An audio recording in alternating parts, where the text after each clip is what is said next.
A good joke can spread far and wide and can be a powerful tool, especially when it is used to criticize or mock power in environments where it is difficult to do that in a direct way.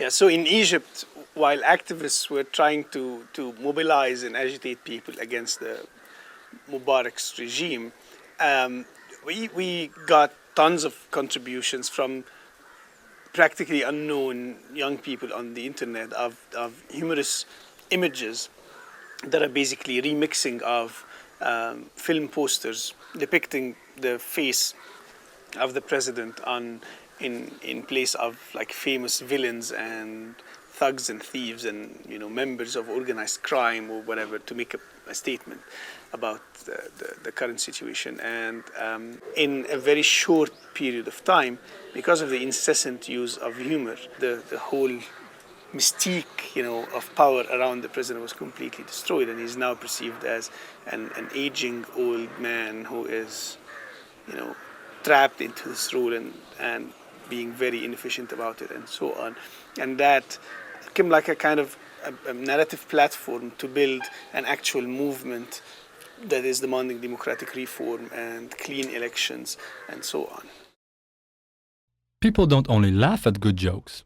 Ever been to a karaoke bar with your family or friends? The Asia-Pacific network of sex workers in Thailand use karaoke to raise awareness about serious things using popular songs with lyrics and video clips that are refocused on sex workers' rights. It's a clever tactic which uses popular music to transmit information to sex workers and their allies, and to get them thinking about what is wrong with the laws and policies that affect their communities, and to push for change. I use video karaoke because in Asia people love to sing a song and see the picture. The video karaoke in Asia is really popular. Then it's easy to get people into that thing. That's why I got the idea about to change the lyrics of that song. So it's easy to get message across about both anti-sex work policy and the new trafficking law. For sex workers from the Asia-Pacific network, karaoke provides a common language, even when they do not have another language in common. The group's karaoke videos have been screened across the region at parties, performances, and in front of audiences of thousands, such as at an international HIV/AIDS conference. One video received nearly 10,000 views online on YouTube and on blib.tv. A different example of how humor can be used came in the form of a birthday gift to Belarus's president Alexander Lukashenko, after he complained publicly that the internet was too anarchic and announced plans to tighten content restrictions. Activists responded with an online campaign that sought to mock what they saw to be propagandizing government-controlled media. The humor is the first step to break taboos and to break fears. So by making people laugh about dangerous stuff like dictatorship, repression, censorship is a first weapon against those fears, actually.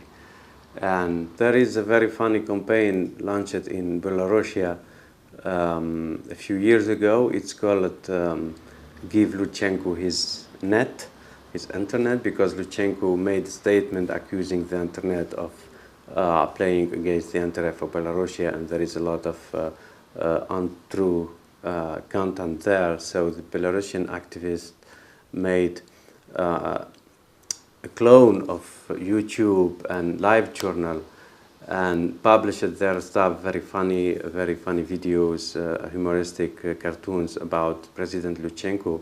This kind of use of tools that are easily identified by internet user, but switching the content to something politically and having it and shaping it in humoristic pattern that makes fun and that makes political content interesting.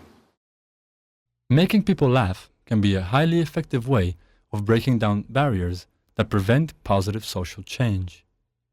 Websites, karaoke video clips, and film posters are just 3 ways to convey a serious message in a light yet effective way.